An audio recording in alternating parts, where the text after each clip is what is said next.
আসসালামু আলাইকুম। এই ভিডিওতে আমি আলোচনা করব যে কোন ৩টা বিষয়ের উপর এই মুহূর্তে আমরা যদি ফোকাস রাখি তাহলে আমরা আমাদের যে ১ মাস পরে যে জিএসটি ভর্তি পরীক্ষাটা আছে সেখানে আমরা খুব ভালো পারফরম্যান্স করতে পারবো। সো প্রথম যে বিষয়টা সেটা আমাদের খেয়াল রাখতে হবে যে সলভিং ভলিউমের উপর, দ্বিতীয় বিষয়টা হচ্ছে স্পিড অ্যান্ড অ্যাকুরেসি, তৃতীয় বিষয়টা হচ্ছে আমাদের যে রিভিশনটা। সো প্রথম বিষয়ে আমরা আলোচনা করব সলভিং ভলিউম নিয়ে। সলভিং ভলিউম বলতে বোঝাচ্ছি আমি কত বেশি প্রশ্ন সলভ করছি। একটা কথা মনে রাখবা, চান্স পাওয়ার প্রবাবিলিটি এবং পরীক্ষার কোয়েশন কমন পাওয়ার প্রবাবিলিটি এবং যে সলভিং ভলিউম এটা কিন্তু লিনিয়ারলি কানেক্টেড। মানে হচ্ছে তুমি যত বেশি কোয়েশন সলভ করবা তোমার পরীক্ষায় কমন পাওয়ার সম্ভাবনা তত বেশি বাড়বে, আর যত বেশি কমন পাবা চান্স পাওয়ার সম্ভাবনা তত বেশি বাড়বে। কেন? কারণ তুমি একটা চ্যাপ্টার থেকে যদি 500 এমসিকিউ সলভ করো, সে ফর এক্সাম্পল 500 এমসিকিউ সলভ করো, তাহলে মানে অনেক বেশি সম্ভাবনা আছে যে এই 500টা এমসিকিউর মধ্যেই তোমার কোনো না কোনোভাবে কমন পেয়ে যাওয়া পরীক্ষা হলে। ওকে, কারণ একটা চ্যাপ্টার থেকে যত বেশি কোয়েশন সলভ করবা তোমার পরীক্ষার হলে মানে নতুন কোয়েশন পাওয়ার সম্ভাবনা তত বেশি কমে আসবে। কারণ যত একটা চ্যাপ্টার থেকে যত রকম কোয়েশন হওয়া পসিবল, তুমি যদি বেশি বেশি কোয়েশন সলভ করো তাহলে ওই পসিবল কোয়েশনগুলো তোমার মানে সলভিংয়ের মধ্যে চলে আসবে। বুঝতে পারছো? কাজে আমরা যত বেশি সলভ করব আমাদের যে সলভিং ভলিউমটা যত বেশি হবে পরীক্ষায় কমন পাওয়ার সম্ভাবনা তত বেশি বেড়ে যাবে। আর জিএসটিতে ভর্তি পরীক্ষায় ইউনিক কোয়েশন খুবই কম হবে। কোনো না কোনোভাবে আমরা আগের কোনো একটা ভর্তি পরীক্ষার মানে অন্য কোনো একটা বিশ্ববিদ্যালয়ের পরীক্ষার প্যাটার্ন বলো, হুবহু কমন বলো, বইয়ের এমসিকিউ বলো, যেভাবে হোক কোনো না কোনোভাবে একটা মানে কোনো একটা কোয়েশনের আদলে আমরা এই কোয়েশনটা মানে জিএসটিতে কোয়েশন পাওয়ার সম্ভাবনা থেকে যাবে। মানে খুবই ইউনিক কোয়েশন হওয়ার সম্ভাবনা খুবই খুবই এখানে কম।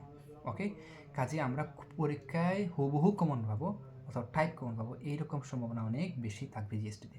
কাজে এই সম্ভাবনাটাকে তোমরা কাজে লাগানোর জন্য তোমাদেরকে অনেক বেশি কোয়েশন সলভ করতে হবে। কোন কোন ম্যাটেরিয়াল সলভ করতে হবে এগুলো কিন্তু আগের অনেক ভিডিওতে আমি বলেছি। ওকে, সো সলভিং ভলিউমটা অনেক বেশি বাড়াতে হবে। এই যে সময়টা হাতে আছে এই সময়টা বেশি বেশি পরীক্ষার হলের পিছনে না দৌড়ে মানে বেশি বেশি পরীক্ষার পিছনে না দৌড়ে তোমরা এখন বেশি বেশি সলভিংয়ের প্রতি গুরুত্ব দাও। পরীক্ষা তো দিবাই, কিন্তু পরীক্ষা যেন তোমাদের সলভিংয়ের টাইমটাকে কমিয়ে না নিয়ে আসে। কারণ তুমি যেহেতু জিএসটি ভর্তি পরীক্ষা দিচ্ছ এর মানে হচ্ছে তুমি আগের অনেকগুলা পরীক্ষা তুমি অ্যাটেন্ড করছো। সো আগের আচ্ছা বলো এর আগে একটা কথা বলো তো, আমরা মডেল টেস্ট পরীক্ষা কেন দিই কোচিং সেন্টারে? পরীক্ষার হলের এনভায়রনমেন্টের সাথে নিজেদেরকে অ্যাডজাস্ট করার জন্য। তুমি তো আগে বিভিন্ন পরীক্ষা দিয়ে আসছো, সো তোমার ওই পরীক্ষার হল এক্সপিরিয়েন্স এটা কিন্তু অলরেডি তোমার আছে, তাই না? তাও তুমি আরও বেশি নিজেকে মানে অ্যাডজাস্ট করার জন্য তুমি আরও বেশি পরীক্ষার সামনে দিবা। বাট এই পরীক্ষা দিতে গিয়ে যেন আমাদের মানে কোয়েশন সলভিংয়ের যে টাইমটা সেটা যাতে কোনোভাবে কমে না আসে, এটাকে ফোকাস রাখতে হবে। ওকে, আচ্ছা, সেকেন্ড বিষয়টা যে স্পিড অ্যান্ড অ্যাকুরেসি বা চান্স পাওয়ার যে প্রবাবিলিটি সেটা অনেকাংশে এটার উপর ডিপেন্ড করে। মানে তোমার স্পিড যদি কম থাকে, ধরো তুমি অনেক কোয়েশন কমন পাইছো পরীক্ষায় বাট স্পিড তোমার কম, তুমি কিন্তু আনসার করে আসতে পারবা না। আবার তোমার স্পিড অনেক বেশি কিন্তু তোমার অ্যাকুরেসি কম, মানে তুমি 60টা আনসার করলে তোমার 20টা ভুল, এইরকম অ্যাকুরেসি নিয়ে চান্স পাওয়াটা খুবই টাফ হয়ে যাবে। সো স্পিড অ্যান্ড অ্যাকুরেসি দুইটার মধ্যে একটা ব্যালেন্স রাখতে হবে, এটা ইকুইলিব্রিয়াম তোমাকে মেনটেন করতে হবে। এখানে স্পিডও তোমার ভালো, মানে অ্যাকুরেসিও ভালো, খুব ভালো লাগবে না। স্পিড এবং অ্যাকুরেসির মধ্যে একটা ব্যালেন্স থাকতে হবে, মানে অ্যাটলিস্ট এরকম জানা হয় আমি 55টা আনসার করছি আমার 50টা হবে, এইরকম অ্যাকুরেসি থাকলে তোমার চান্স পাওয়ার সম্ভাবনা অনেক বেড়ে যাবে। আর খামাখা ভুল তো দাগায় লাভ নেই, তাই না? নেগেটিভ মার্কিং যেহেতু এখানে আছে।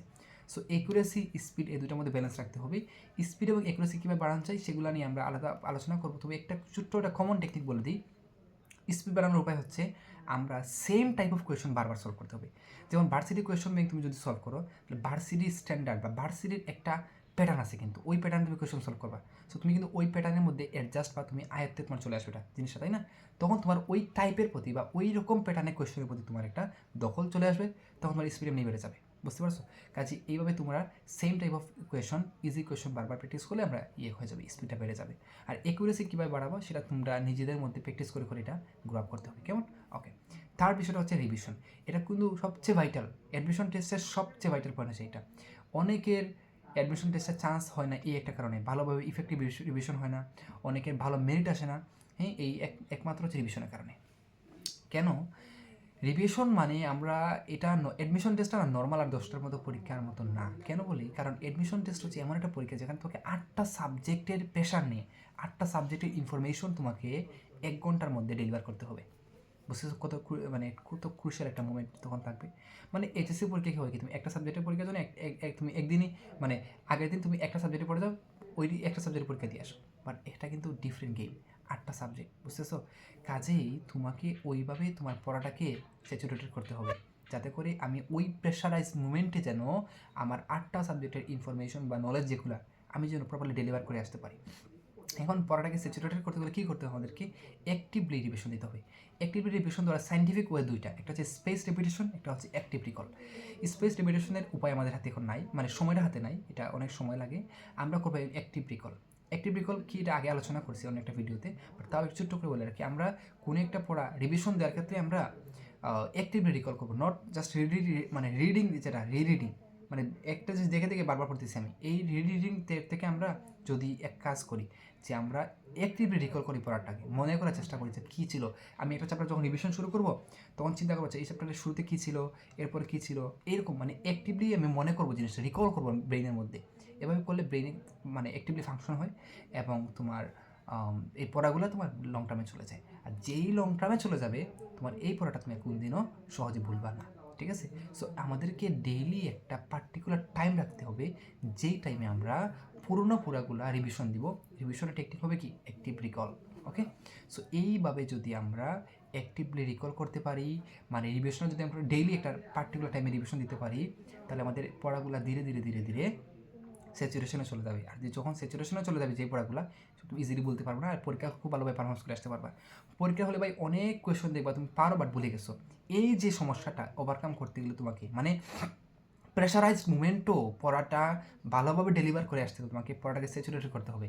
যেমন তুমি কিন্তু ABCD এরপরে কোন অক্ষর আসবে, বি আসবে, বি এর পরে কোনটা আসবে, সি আসবে, এই যে সিকোয়েন্সটা তুমি জীবনে কিন্তু ভুল করো না, কারণ এটা তোমার ব্রেইনের লং টার্মে চলে গেছে। ঠিক এইভাবে পড়াটাকে রিভিশন দিতে দিতে আমাদেরকে এই পড়াটাকে এইভাবে স্যাচুরেট করে ফেলতে হবে, যাতে করে পরীক্ষার ওই প্রেশারাইজ মুমেন্টও যদি আমরা এটাকে প্রপারলি ডেলিভার করে আসতে পারি।